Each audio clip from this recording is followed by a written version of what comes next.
ورحمۃ اللہ محترم سامعین، کیا حال ہے؟ امید کرتا ہوں آپ سب ٹھیک ہوں گے۔ میں ہوں اسلم مدنی، آپ دیکھ رہے ہیں میرا یوٹیوب چینل دین اسلام۔ معذرت کے ساتھ کئی عرصے ویڈیو میں نہ بنا سکا کسی مصروفیات کی وجہ سے۔ انشاءاللہ آگے سے ریگولر جو ہے اس چینل پر ویڈیوز، اسلامک ویڈیوز آپ کو دیکھنے کو ضرور ملیں گی۔ تو اس مہینے ہم جو ویڈیو بنا رہے ہیں، اس مہینہ ربیع الاغوث کا مہینہ جاری و ساری ہے۔ آج اس کی 9 تاریخ ہے، اور آپ سب اچھی طرح جانتے ہیں کہ اس مہینے کو بالخصوص حضور غوث اعظم شیخ عبد القادر جیلانی رحمۃ اللہ تعالیٰ علیہ سے خصوصی طور پر نسبت ہے۔ اس مہینے کی 11 تاریخ کو ان کی بڑی 11ویں بھی دھوم دھام سے عاشقان غوث اعظم مناتے ہیں۔ تو اس سلسلے میں حضور غوث اعظم کی سیرت کے حوالے سے کچھ اشارات جو ہے گزارشات میں پیش کروں گا۔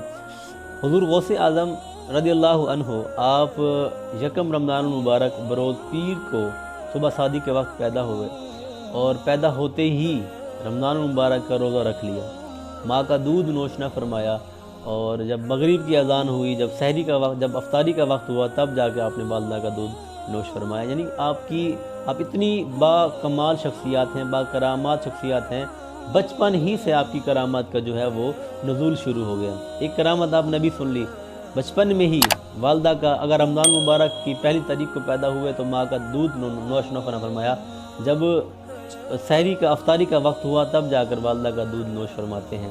اسی طرح ان کی ایک اور کرامت بچپن میں جو مشہور ہے وہ یہ کہ جب والدہ ان کی چھینکتی تھی، جب چھینک مارتی تھی، چھینک مارنے کے بعد جب الحمدللہ پڑھتی تھی، اندر سے شیخ عبد القادر جیلانی یرحمک اللہ جواب ارشاد فرماتے تھے۔ یہ آپ کی کرامت بچپن میں مشہور ہے۔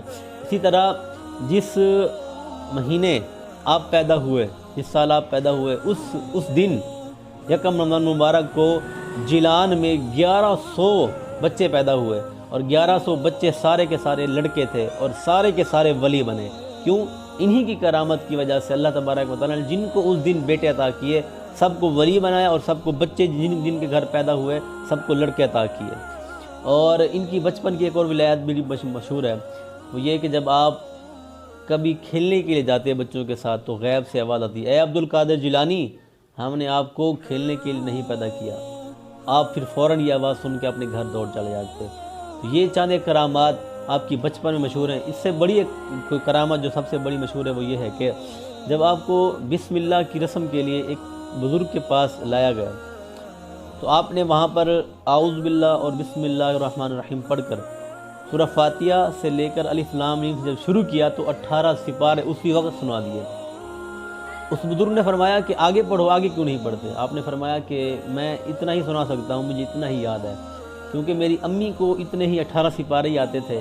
تو میں نے جب امی میری تلاوت کرتی تھی سپارے تو میں بچپن ہی سے یہ سپارے سن لیا کرتا تھا، اور میں جو ہے آج میں آپ کو سنا اتنے ہی مجھے آتے ہیں، اتنے ہی میں نے یاد کیے ہیں۔ میری امی کو اتنے آتے تھے۔ تو بچپن میں ماں کے پیٹ میں ہی جب ماں تلاوت کرتی تھی تو آپ جو تلاوت کرتی تھی، جتنے سپارے ماں پڑھتی تھی، آپ نے اندر ہی میں پیٹ کے اندر ہی، ماں کے پیٹ کے اندر ہی 18 سپارے حفظ کر لیے تھے۔ ایک اور بڑی کرامت آپ کی مشہور ہے کہ آپ کے نانا جان کی خانقاہ بڑی مشہور تھی، وہاں دور دراز سے لوگ جو ہے وہ دم کرانے کے لیے اپنے مسائل لے کر آتے تھے۔ ایک خاتون آئی، اس کا بیٹا جو ہے وہ ابھی کچھ دن کا ہی تھا، اس کا شوہر فوت ہو گیا۔ وہ آئی اس خانقاہ کے بزرگ کے پاس کہ آ کے میں اپنے بیمار ہو گیا بچہ اس کا، کہ بچے کو دم کراؤں۔ ابھی راستے میں تھی کہ بچہ دم توڑ گیا، بچہ وفات پا گیا۔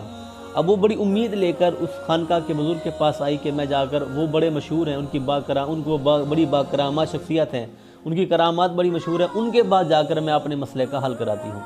وہ لے آئی، خانقاہ کے بزرگ باہر آئے، مسئلہ سارا سنایا، انہوں نے صبر کی تلقین کی کہ بیٹا جاؤ صبر کرو، اللہ تمہیں اس کا نعم البدر عطا کرے گا، اللہ تمہیں اس کا اجر دے گا۔ وہ وہیں کھڑی رہی، وہ نہ گئی۔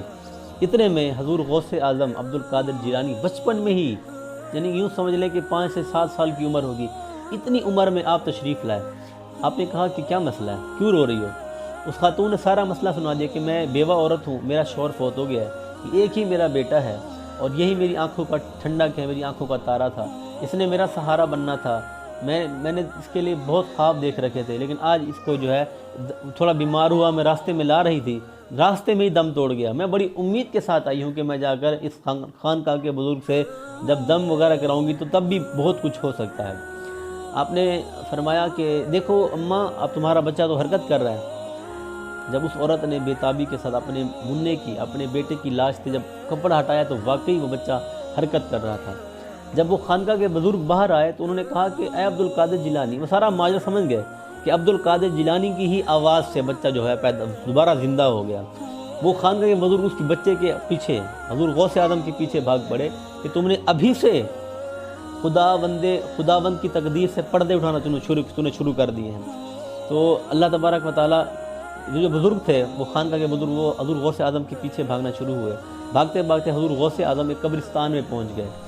حضور غوث اعظم جب قبرستان میں پہنچے تو آپ کی زبان سے نکلا کہ اے قبرستان والو میری مدد کرو۔ جب یہ جملہ آپ کی زبان سے نکلا تو 300 مردے آپ کی حفاظت کرنے کے لیے، آپ کی مدد کرنے کے لیے کھڑے ہو گئے۔ وہ بزرگ نے جب دیکھا کہ 300 مردے آپ کی جو حفاظت کرنے کے لیے، آپ کی مدد کرنے کے لیے کھڑے ہو گئے، وہ وہیں رک گئے۔ انہوں نے کہا کہ اے عبد القادر جیلانی، ہم تیرے مرتبے تک نہیں پہنچ سکتے، ہم تیری شان کو نہیں سمجھ سکتے۔ تو یہ تھے ہمارے شیخ عبد القادر جیلانی، جن کی ہم 11ویں مناتے ہیں۔ ان کا یہ مہینہ ہے، ان کی 11ویں آنے والی ہے۔ ہر مسلمان بھائی کوشش کرے ان کی 11ویں دھوم دھام کے ساتھ منائے۔